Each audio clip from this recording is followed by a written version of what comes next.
Asyhadu an la ilaha illallah wa asyhadu anna Muhammadar Rasulullah wa ufawwidu amri ilallah. Innallaha basirun bil ibad. Hasbiyallahu la ilaha illa huwa alaihi tawakkaltu wa huwa rabbul arsyil azim. Qala Allah ta'ala fi kitabihil karim hikayatan an nabiyillahi Musa alaihi salam. Rabbi syrah li sadri wa yassir li amri wahlul 'uqdatam min lisani yafqahu qawli. Para alim, para asatid, para asatidah, para bapak dan ibu sekalian, hafizani wa hafizakumullah, wabil khusus segenap pengurus Masjid Al-Manar yang semoga pengurusnya dan jamaahnya semoga semuanya saja selalu dalam naungan rahmat, barokah, perlindungan serta bimbingan Allah Subhanahu wa taala. Amin. Allahumma amin. Allahumma inna nas'aluka ilman nafi'ah wa rizqan thayyiba wa amalan mutaqabbala wa fatahallahu alaina futuhal arifin.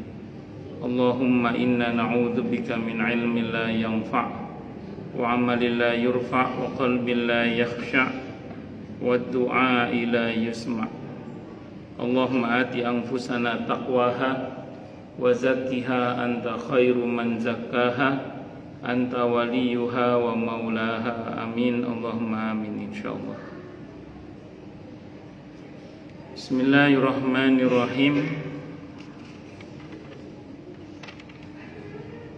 Masih melanjutkan kajian kita Kitab At-Tadhkirah karya Al-Imam Al-Qurtubi rahimahullah rahmatan wasi'ah wa rahimallahu ulama al-muslimin.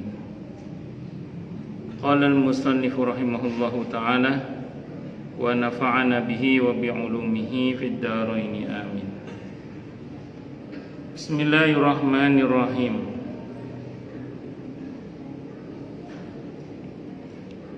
Babu majaa annal mauta yatazawaruna fi quburihim wastihsanil kafani lidzalik. Bab menerangkan tentang bahwa sungguhnya orang-orang yang telah mati itu mereka saling berkunjung di alam barzah sana, fi quburihim, di kuburan mereka, wastihsanil kafani, dan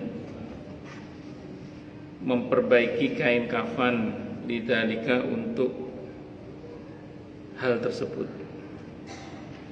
At-Tirmidzi, al-Imam At-Tirmidzi rahimahullah meriwayatkan hadis an Abi Sa'id, dari Abi Sa'id Al-Khudri radhiyallahu anhu,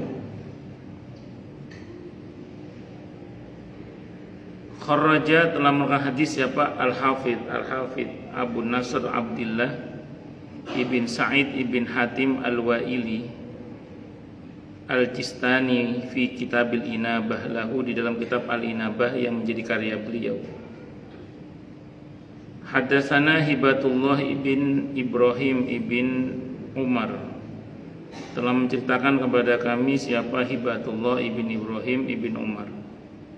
Qala, beliau berkata, hadatsana, telah bercerita kepada kami siapa Ali bin Husain ibn Bandar, Ali ibn Husain ibn Bandar. Qala, beliau berkata, hadatsana, telah menceritakan kepada kami siapa Muhammad bin Saghar, Muhammad bin Safar, Muhammad ibn As-Saffar. Qala, beliau berkata, hadatsana Muawiyah, telah menceritakan kepada kami siapa Muawiyah. Qala, beliau berkata, hadatsana, telah bercerita kepada kami siapa Zuhair ibn Muawiyah, an Abi Zubair, dari Abi Zubair, an Jabir, dari Jabir radhiyallahu anhu. Qala, beliau berkata, qala, telah bersabda siapa Rasulullah sallallahu alaihi wasallam, Apa sabda beliau, hassinu akfana mautakum, perbaikilah kafan-kafan orang yang mati di antara kalian. Fa innahum yatabahuna wa yatazawaruna fi quburihim, karena sungguhnya mereka itu, kalau terjemahan aslinya tabahun itu saling membanggakan, lebih tepatnya itu ya mereka itu senanglah dengan kain kafan yang bagus itu, dan mereka saling berkunjung di dalam kubur mereka. Wa fi sahihi Muslimin, dan dalam hadis sahih Muslim, an Jabir radhiyallahu anhu, an Jabir bin Abdullah radhiyallahu anhu, an Rasulillah, dari Rasulullah Muhammad sallallahu alaihi wasallam, idza kafana ahadukum, apabila seseorang di antara kalian mengkafani akhahu, saudaranya, falyuhsin kafanahu, maka hendaklah dia memperbaiki kain kafannya. Di pada bagian perintah memperbaiki kain kafan itu sahih. Jadi di pada bagian perintah memperbaiki kain kafan itu sahih. Nah, kalau mengenai nanti di alam kubur mereka merasa senang dan bangga dengan kain kafan itu sebagian para ulama melemahkan riwayat itu. Tapi saling berkunjung di alam kubur itu, kalau merujuk kepada hadis Ibnu Mubarak, hadisnya hasan, bahkan ada yang mensahihkan riwayatnya. Saya mau terangkan satu persatu. Pertama, perintah untuk memperbaiki kain kafan. Jadi secara prinsip begini, berlebihan juga tidak boleh, karena ada ulama yang mengatakan bagaimanapun juga memperhatikan yang masih hidup itu lebih utama daripada yang sudah mati, dalam konteks kalau mau berlebihan. Tapi terus menganggap remeh karena sudah mati, ditunggu gobal komal amuh ono. Ini termasuk menciderai prinsip dalam Islam di mana anak Adam itu dimuliakan. Karena dalam Islam Allah berfirman, dalam Al-Quran Allah berfirman, laqad karramna bani Adam, sungguh telah kami muliakan anak Adam itu. Maka secara prinsip karena kita memuliakan manusia, maka memperlakukan jenazah itu pun harus dengan cara yang baik. Mulai dari memandikannya itu dengan cara yang baik. Gak boleh mentang-mentang mati, tidak bisa gitu. Harus tetap kita perlakukan sebagaimana dia masih hidup. Tidak boleh sembarangan. Tetap kita perlakukan dengan akhlak yang mulia. Termasuk perihal mengkafani. Jadi kalau kita mampu memberikan kain kafan yang bagus, belikan kain kafan yang bagus. Ini dalam rangka mengamalkan laqad karramna bani Adam, untuk memuliakan jenazah itu sebagai manusia, dan itu perintah dalam syariat. Ya, dengan yang pengalaman beli kain mori ya tahu lah. Kain mori atau kain kafan bagaimana yang bagus, mereknya apa yang bagus. Saya ulang, nggak harus berlebihan juga, karena nggak boleh juga berlebihan. Nah, tadi meninggalkan harta untuk orang yang masih hidup itu lebih diutamakan daripada kita sibuk berlebihan terhadap orang yang sudah mati, dalam hal ini kafan maksudnya. Nah, makanya perintah memberikan kafan yang bagus itu sahih, dan ini termasuk sunnah Nabi kita Muhammad sallallahu alaihi wasallam. Itu yang pertama. Nah, itu Ustaz, perihal pernah ada seorang sahabat yang meninggal dunia yang nggak punya kain kafan kecuali selimut, yang kalau ditutup kepalanya kakinya terlihat, kalau ditutup kakinya kepalanya terlihat. Padahal saat itu ada sahabat sekelas Utsman ibn Affan radhiyallahu anhu yang notabene kaya. Ada beberapa hikmah di balik semua itu ya. Jadi bukan tidak mau kalau dalam konteks yang maksud.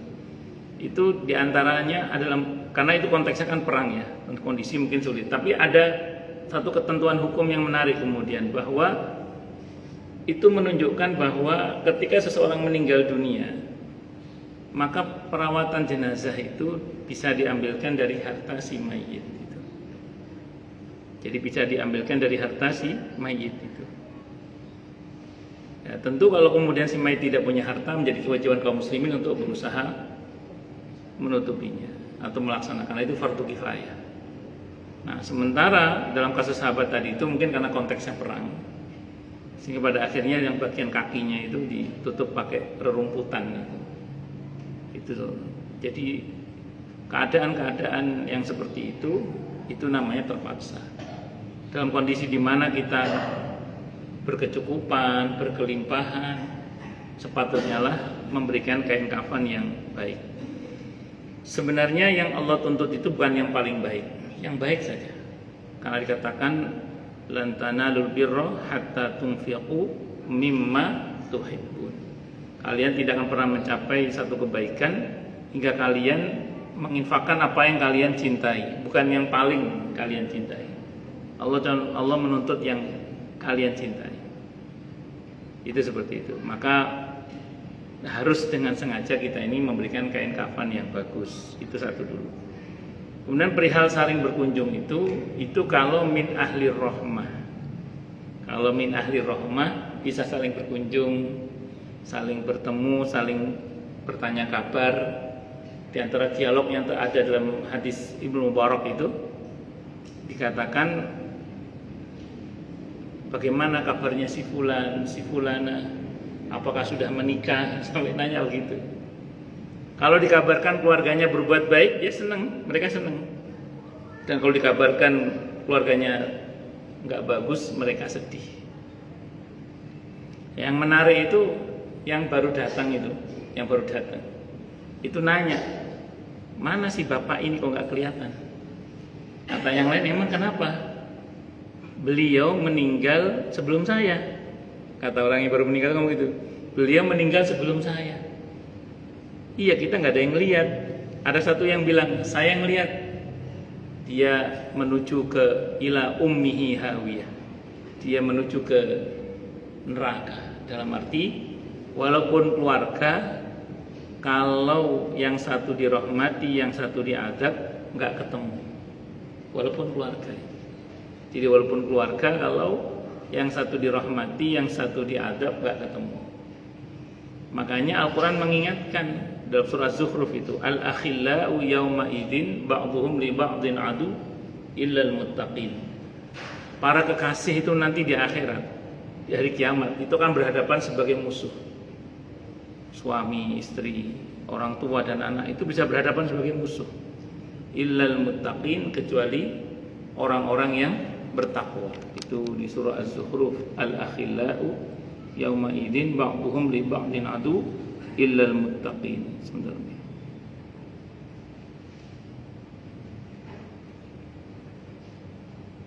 Az-Zukhruf ayat 67 ini. Iya. Ya al-akhillau yawma idin ba'duhum li ba'din adu illal muttaqin. Mungkin kalau kita cermati firman Allah dalam Al-Quran ya, di surah At-Taghabun ayat 14 itu, ya ayyuhalladzina amanu inna min azwajikum wa auladikum aduwwan lakum fahdharuhum. Hei orang-orang yang telah beriman, sungguhnya di antara pasangan kalian dan anak-anak kalian itu ada yang berpotensi menjadi musuh bebuyutan bagi kalian. Maka fahdharuhum, iya, waspadalah, antisipasilah, jangan sampai semua itu terjadi. Itu Al-Quran memberitahukan begitu.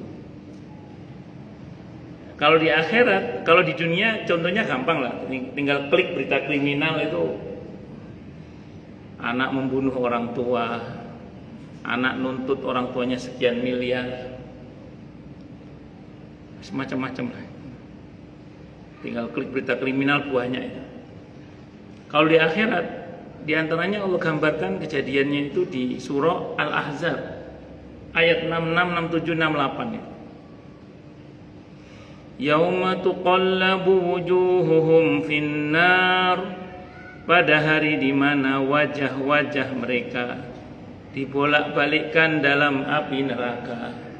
Yaquluna, mereka berkata, ya laitana, aduh, ata'nallaha wa ata'nar rasulah. Andaikan dulu aku taat kepada Allah dan Rasulnya, tentu aku tidak masuk neraka begini. Wa qalu, dan mereka berkata, Rabbana, wahai Rabb kami, inna, sungguhnya kami masuk neraka ini gara-gara ata'na sadatana wa kubara'ana fa'adalluna sabila. Gara-gara kami mentaati pemimpin kami dan orang-orang besar di antara kami, maka mereka menyesatkan jalan kami. Pemimpin dalam arti luas, gubernur, wali kota, mungkin Pak RW. Tapi pemimpin dalam arti sempit bagi seorang istri siapa? Suaminya. Pemimpin dalam arti sempit bagi seorang anak siapa? Kedua orang tuanya. Maka mereka menyesatkan jalan kami dalam pengertian memang anak itu disesatkan, diajari yang nggak benar, atau dibiarkan tersesat. Ini karena tadi hubungannya nggak dibingkai dalam bingkai takwa soalnya. Ini kata Az-Zuhruf ayat 67 kan harus dibingkai dengan bingkai takwa, kalau nggak akan berhadapan sebagai musuh. Jadi rupanya interaksinya selama ini dengan anaknya, dengan pasangannya itu tidak dalam bingkai takwa. Sehingga ketika di dunia anak itu diajari nggak benar atau nggak benar dibiarin aja, nggak didoakan, nggak dinasehati, nggak diingatkan, nggak dicegah. Akhirnya anak tersesat dan masuk neraka. Apa kata anak ini? Rabbana atihim dhi'faini minal adabi wal anhum la'nan kabira. Wahai Rabb kami, berikanlah pada pemimpin kami itu, kalau anak ya orang tuanya, kalau istri suaminya, 2 kali kasih sayang kami rasakan, dan laknatlah mereka dengan laknat yang besar.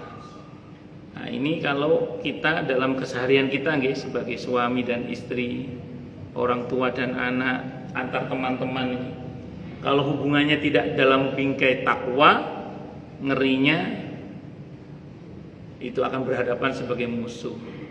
Bisa jadi di dunia, bahkan di akhirat terutama. Dan di situ Allah menggunakan kata al-akhilla. Al-akhilla itu bentuk jamak dari kata khalil. Khalil itu orang kekasih, orang yang saling mencintai. Itu bisa berhadapan sebagai musuh. Termasuk antar teman. Kalau antar teman konteksnya bagaimana Ustaz? Di kitab ini dikutip satu riwayat dalam kitab ini. Mungkin kita belum ya. Nanti di mahkamah Allah itu kita itu akan dipanggil sebagai saksi. Karena saksi itu nanti ada saksi hidup, ada saksi mati. Saksi hidup itu pertama Allah sendiri, wa kafa billahi syahida. Cukup Allah sebagai saksinya. Sebenarnya dengan Allah jadi saksi sudah selesai sebenarnya. Cuman Allah tidak berkenan menjadi saksi sendirian. Allah ingin yang lain jadi saksi, termasuk raqib atid, para nabi dan rasul. Wa kadzalika ja'alnakum ummatan wasatan litakunu syuhada'a 'alan nasi wa yakuna ar-rasulu 'alaikum syahida. Termasuk kita jadi saksi juga ini. Nanti kita jadi saksi. Nah, menariknya Imam Al-Qurtubi pas membahas masalah itu beliau mengatakan gini. Kalau kita menjadi saksi kebaikan, enaklah. Kamu lihat dia ngaji, nggih. Kamu lihat dia sholat, ya enak. Yang enggak enak itu kalau jadi saksi keburukan. Kamu lihat teman kamu nyolong. Kamu lihat teman kamu berbuat yang enggak benar. Kamu tahu teman kamu mudal-mudal aurat misalnya gitu. Iya ya Allah. Pertanyaan berikutnya itu yang enggak enak. Kamu berusaha mencegahnya enggak? Kamu berusaha merubahnya enggak? Dalam kitab ini ada 2 jawaban. Yang pertama ngomong gini. Kalau bahasa kita ya, ini mafhum riwayat aja. Alah cuek ya Allah. Neraka urusan dia, surga urusan dia. Jadi dia enggak peduli. Jadi dia tidak peduli walaupun dengan hatinya dia enggak peduli. Dia tidak mengamalkan man ra'a minkum munkaran falyughayyirhu biyadihi. Mentok fa biqalbi wa dzalika aful iman. Dia enggak mengamalkan itu sama sekali. Yang ini langsung statusnya dinaikkan. Dari saksi menjadi langsung terdakwa, nggak pakai tersangka. Allah kan nggak pakai nyangka, langsung diadili gara-gara dia tidak beramar ma'ruf nahi mungkar. Yang kedua lain lagi, yang kedua itu ngomongnya gini. Yang kedua ini mafhum riwayat juga ya. Hamba sudah berusaha mencegahnya ya Allah. Hamba sudah berusaha merubahnya, cuman hamba tidak punya cukup nyali. Jadi nggak punya nyali, nggak cukup berani untuk ngomong. Akhirnya apa? Mengingkari dalam hati. Mungkin hanya mendoakan. Tapi peduli dia. Konteksnya orang ini seperti itu. Karena kalau di level yang tinggi nggak usah dibahas. Ini level yang terendah. Yang ini masih selamat ini. Yang ini masih selamat. Makanya kalau kita melihat kemungkaran itu dalam hati tidak boleh cuek sebenarnya. Paling enggak ngambil sikap ingkar harus itu. Dan syukur-syukur kita tambahkan dengan doa semoga diberi hidayah oleh Allah. hadani Allah wa iyyahu, semoga Allah berikan hidayah kepadaku dan kepadanya. Allahumma faqihni wa iyyahu fiddin, ya Allah pahamkanlah aku dengan dia agamamu, tentang agamamu. Itu kita mohon pada Allah. Jadi itu namanya kita nggak cuek namanya. Nah, kalau kita seperti itu minimal itu paling enggak, nah itu selamat insya Allah.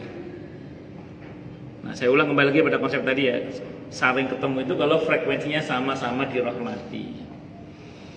Kalau nggak sama-sama dirahmati nggak ketemu. Walaupun suami istri. Kalau cuma nggak ketemu mending, ngerinya nuntut itu aja. Kalau cuma nggak ketemu mending, ngerinya nuntut itu aja. Istri nuntut suaminya, anak nuntut orang tuanya, ngerinya itu aja. Supaya nggak dituntut ya monggo, kita berusaha membingkai hubungan kita antara suami dan istri dalam bingkai takwa. Antara orang tua dan anak dibingkai dalam bingkai takwa. Dan kita tidak wajib berhasil, karena tugas kita hanya berusaha. Maka Nabi Nuh alaihissalam itu tidak Allah celah hanya gara-gara beliau gagal dengan istrinya yang mengkhianati dakwah beliau dan putranya Kan'an. Itu Allah nggak mencela beliau. Kenapa? Karena beliau sudah berusaha. Nabi Lot juga tidak dicela oleh Allah karena beliau gagal dengan istrinya. Padahal dua wanita ini, istrinya Nabi Nuh dan istrinya Nabi Lot, itu di bawah naungan dua hamba kami yang soleh kata Allah. Tapi dua-duanya masuk neraka gara-gara mengkhianati dakwah suaminya. Tapi Allah tidak mencela suaminya. Kenapa? Karena suaminya sudah berusaha. Yang dicela itu kalau kita tidak pernah berusaha. Sebagaimana yang Allah gambarkan di surah Al-Ahzab ayat 66, 67, 68 itu diantaranya itu. Di antara tadabburnya, penjabarannya itu begitu. Allahu Akbar. Bun. Babu ma jaa fi kalamil qabri kulla yaumin wa kalamihi lil 'abdi idza wudi'a fihi. Bab menerangkan tentang omongannya kuburan setiap hari dan omongannya kuburan kepada hamba ketika dia diletakkan di dalam kuburan tersebut. Saya baca langsung yang versi yang sahihnya gitu. Kalau yang dhaifnya nanti silakan baca sendiri aja. Sebenarnya yang dhaif itu pun maknanya jadi sahih karena ada yang sahih ini gitu. Ini yang ini khobar sahih, perkataan sahabat Nabi. Wa kharraja Hannad ibn Asiri, dan telah mengeluarkan hadis siapa Hannad ibn Asiri. Qala beliau berkata haddatsana, telah menceritakan kepada kami siapa Hasan al-Ju'fi an Malik ibni Mughawwal, dari Malik ibn Mughawwal, an Abdullah ibn Ubaid ibn Umair, dari Abdullah ibn Ubaid ibn Umair. Qala beliau berkata yaj'alullahu lil qabri lisanan yantiqu bihi. Allah menjadikan untuk kuburan itu lisan yang bisa bicara. Fayaqulu, maka kubur itu berkata, kuburan itu berkata, Ibnu Adam, kaifa nasitani, hei anak Adam, bagaimana kamu kok bisa lupa kepada saya? Ama alimta, tidak tahukah kamu anni baitud dud, aku ini rumah cacing, wa baitul wahdah, rumah sendirian, wa baitul wahsyah, dan rumah hampa, rumah kehampaan gitu. Ini dikatakan khobar Sahih Ibnu Abi Syaibah dan Abu Nuaim. Berarti ini perkataan sahabat. Berkaitan dengan kuburan punya lisan bisa bicara itu, kalau ayatnya itu di Az-Zalzalah itu ya. Ya, jadi Al-Qur'an Az-Zalzalah itu menegaskan bahwa yauma idzin tuhaddisu akhbaraha. Jadi pada hari di mana nanti bumi itu bicara, menjadi saksi atas apa yang ada di atasnya. Hari ini kita lihat ini tembok-tembok ini tidak bisa ngomong, mati menurut kita. Tiang-tiang ini mati menurut kita, meja ini mati menurut kita, termasuk bumi yang kita injak ini. Tapi ada masa di mana nanti mereka akan bicara. Siapa yang bisa membuat mereka bisa bicara? Allah. Jadi Allah lah yang membuat mereka bisa bicara. Dan hari ini pun mereka sebenarnya sudah bisa bicara, cuman kuping kita aja yang nggak dengar. Oh, masa Ustaz kita taunya dari mukjizat Nabi kita Muhammad sallallahu alaihi wasallam. Mungkin jenengan pernah dengar riwayat tentang di tengah-tengah Nabi mengajar itu tiba-tiba terdengar suara tangisan. Ya, suara tangisan, sahabat toleh. Terus ternyata Nabi berdiri beranjak mendekati pohon kurma. Ternyata yang nangis itu pohon kurma. Nah, berarti kan mereka sebenarnya kan sejatinya apa? Bicara, cuman kita aja yang gak ngerti. Akhirnya terus kemudian Nabi rangkul pohon kurma itu seperti beliau merangkul anak kecil. Dicup-cup, didiamkan itu loh. Didiamkan. Karena nangis, pohon kurma itu nangis, didiamkan oleh Nabi kita Muhammad SAW. Beliau tanya baik-baik, ini mafhum riwayat ya. Kenapa kamu menangis? Sejak engkau punya mimbar ya Rasulullah, engkau tidak pernah lagi bersandar kepada saya saat mengajar para sahabat. Aku rindu ya Rasulullah. Jadi rupanya pohon kurma itu rindu kepada Rasulullah Muhammad sallallahu alaihi wasallam. Terus Nabi bersabda, sekarang kamu maunya apa? Mau hidup terus atau mau mati? Kalau mau hidup saya doakan kamu berbuah lebat, ranum, macam itu, doakan yang baik-baik. Tapi kalau kamu mau mati, ya saya doakan mati. Akhirnya kata pohon kurma itu, saya mau mati saja ya Rasulullah. Akhirnya pohon kurma itu mati, dan bagian dari pelepah kurmanya itu dipakai untuk salah satu tiang yang ada di mimbarnya Rasulullah Muhammad sallallahu alaihi wasallam. Kalau jangan ke Raudhah itu mimbar yang lama, tapi itu bagian salah satu dari tiangnya itu ada yang mengatakan itu pelepah kurma yang nangis itu. Ada yang mengatakan begitu. Selebihnya wallahu alam bisawab. Nah, itu termasuk ketika bagaimana Nabi bicara dengan batu yang menggelinding dari atas gunung. Bagaimana Nabi bicara dengan gunung Uhud itu sendiri. Padahal ketika satu saat Abu Bakar radhiyallahu an, Sayyidina Umar radhiyallahu an, dan terutama Rasulullah Muhammad SAW naik ke atas gunung Uhud, tiba-tiba gunung itu bergerak. Kegirangan didatangi 3 hamba Allah yang soleh itu. Masalahnya yang lompat-lompat gunung, masalahnya itu. Langsung beliau mengatakan, sudah cukup. Ada 2 orang yang ketakutan di sini, kata Nabi. Sudah cukup. Akhirnya gunung itu diam. Allah. Ketika Madinah gempa di masa Umar bin Abdul Aziz radhiyallahu anhu, itu Umar bin Abdul Aziz mukul bumi sambil berkata, apa masih kurang adil aku mimpin kamu, kok masih goyang aja. Umar bin Abdul Aziz radhiyallahu anhu. Jadi bumi goncang itu sama Umar bin Abdul Aziz dipukul. Apa masih kurang adil saya mimpin kamu, kok kamu masih goyang aja. Itu berarti kalau kita lihat dari mukjizatnya Nabi kita Muhammad SAW, aromanya orang-orang soleh yang terpercaya itu, berarti kita tahu, oh ternyata bumi ini ya bisa ngomong. Bahkan dalam beberapa riwayat laut pun juga bicara kan. Andai kan nggak dicegah oleh Allah, rasanya pengen tumpah ke daratan laut itu. Dalam hadis qudsi kan begitu diantaranya. Nah, makanya saya ulang sekali lagi, kalau ada riwayat yang mengatakan seperti ini, dan ini khabar sahih memang dari sebagian para sahabat Nabi kita Muhammad SAW, yang menjelaskan bahwa nanti kubur itu bicara. Di antara pembicaranya adalah, aku adalah rumah sendiri, aku adalah rumah cacing, aku adalah rumah ya kesepian, ya, rumah yang kesepian. Maka maksudnya begini, kita ini akan betul-betul kesepian kalau kita tidak punya stok amal soleh yang cukup. Karena dalam hadis Sahih Muslim, ketika seseorang itu meninggal dunia, 3 yang menemani, 2 kembali, 1 yang menetap. Yang kembali itu adalah hak keluarga dan harta, sementara yang menetap itu adalah amal soleh. Dan dalam hadis Ahmad, Abi Dawud, Ibnu Majah, kata Imam Al-Qurtubi, hadisnya sahih dari semua jalur periwayatannya, nanti amal kita itu akan dijelmakan malaikat, yang dalam penjelasan para ulama nama malaikatnya malaikat Ruman, di mana bentuknya wangi, indah, bagus, menyenangkan, dan datang menemani kita di barzah. Dalam riwayat itu dikatakan si yang mati itu bertanya, kamu siapa kok bagus banget?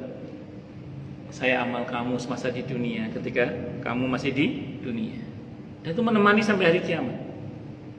Nah sementara kalau orang itu jubahat, amalnya juga menemani, tapi bentuknya buruk, busuk, serem, menakutkan. Begitu didatangi, kata si ahli kubur itu, kamu siapa? Kamu buadek tenan ya? Mambu tenan ya, serem banget, kamu siapa? Kata amal itu, aku ya amalmu yang kamu, nah pokoknya maksiat apalah gitu semuanya. Ya itu, naudzubillah min syarri tadi. Dan bagaimana kemudian dengan amal soleh kita itu dengan izin Allah kubur dilapangkan, kemudian ada kubur yang disempitkan. Makanya riwayat ini untuk mengingatkan kepada kita saja bahwa kita akan betul-betul kesepian sebagaimana yang akan digambarkan oleh perkataan kubur tadi itu. Kalau kita tidak punya stok amal soleh, kalau kita punya stok amal soleh yang membuat kubur kita bercahaya, yang membuat kubur kita dilapangkan oleh Allah, tentu ini tidak akan terjadi. Itu seperti itu. Wallahu a'lam bishawab. Karena menarik ada satu riwayat, beberapa riwayat terkait dengan lapangnya kubur. Itu ada sebuah hadis riwayat At-Tirmidzi, hadisnya sahih, hadis qudsi. Ada seorang tua yang meninggal dunia, awalnya kuburnya biasa-biasa saja. Tiba-tiba melapang, bahkan laksana istana. Pokoknya melapang bagus. Orang ini bertanya, ya Allah, tadinya kubur saya biasa-biasa saja, kenapa sekarang kok jadi melapang begini? Kata Allah dalam hadis qudsi itu, ini karena istighfar anak-anakmu yang soleh.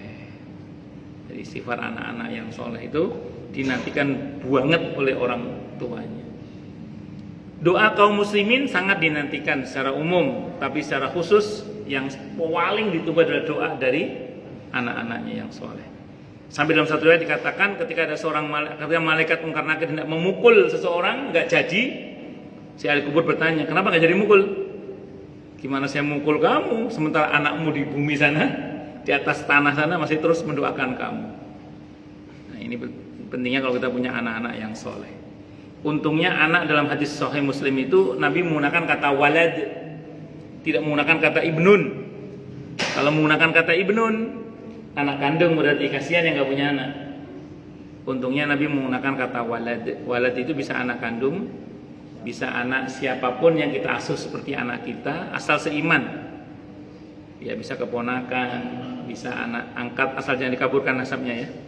Nah, atau anak-anak didik, anak-anak ideologis lah. Asal seiman sama.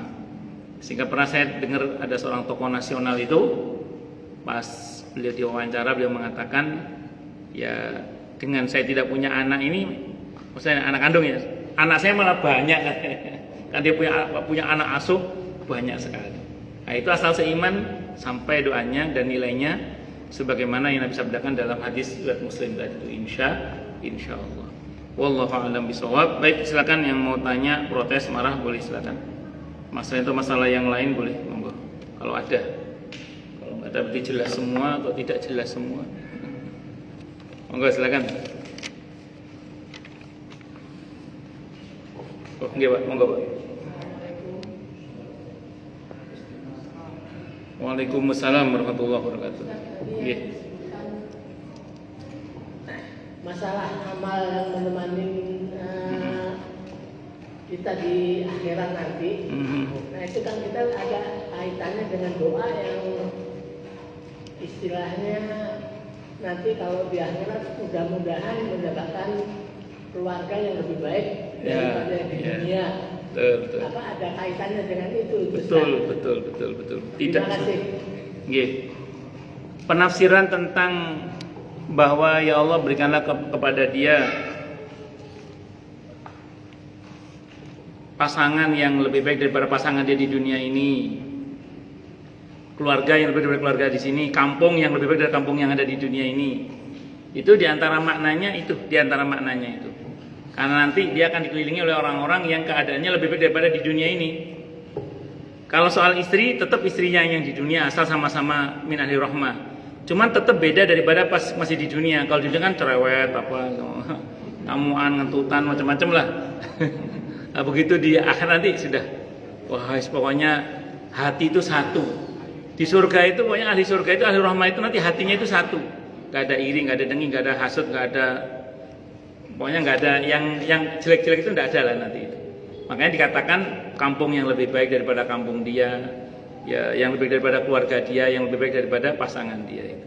Betul, diantaranya itu tadi dikelilingi oleh amal solehnya dan keluarga-keluarganya yang satu frekuensi, yang min ahli rahmat tadi itu.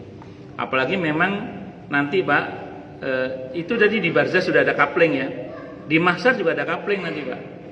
Demikian juga ketika kita masuk surga itu juga ada kaplingnya. Kalau bahasa Al-Qur'annya, wasiqal ladzina taqaw rabbahum ilal jannati zumara. Tapi jangan salah, wasiqal ladzina kafaru ila jahannama zumara. Masuk surga pakai rombongan, masuk neraka juga pakai rombongan. Karena kata sebagian para ulama menjelaskan begini, kenapa kok pakai rombongan? Karena fitrahnya manusia itu senang bikin rombongan, bikin komunitas. Itu fitrahnya manusia. Maka saya sering bilang ke jamaah itu gini, panjenengan punya komunitas yang mubah ya, boleh tidak apa-apa, pingpong, komunitas tenis, goes. Selama mubah silakan, tidak ada masalah. Tapi majelis seperti ini harus ada. Komunitas masjid harus ada. Karena mudah-mudahan kalau kita punya komunitas seperti ini Pak, seperti masjid dan macam-macam itu, mudah-mudahan nanti nyambung ke rombongan utama. Karena kata Nabi kita Muhammad SAW, nanti aku punya panji yang besar, semua para nabi di bawah panjiku. Nah, termasuk orang-orang soleh itu di bawah panji besarnya Nabi kita Muhammad SAW. Tapi masalahnya iblis juga punya panji Pak. Masalahnya itu. Nah, kita di bawah panji yang mana? Tentu besar harapan kita semoga kita di bawah panji besar Nabi kita Muhammad sallallahu alaihi wasallam. Ngaten Pak nggih? Wallahu alam bisawab. Monggo yang lain silakan kalau ada. Oke, monggo.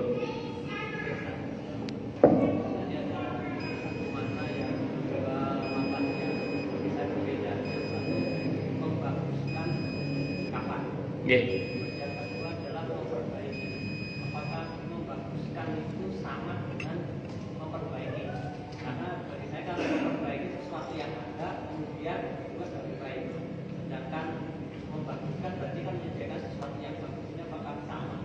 Di kitab ini dijelaskan itu membaguskan kain kafan itu lebih kepada untuk mengamalkan laqad karramna bani Adam, untuk memuliakan anak Adam, supaya jangan sampai kita punya pikiran gini, maaf, wong mati kok stuk ana sing murah-murah wis. Nah, itu dilarang oleh para ulama.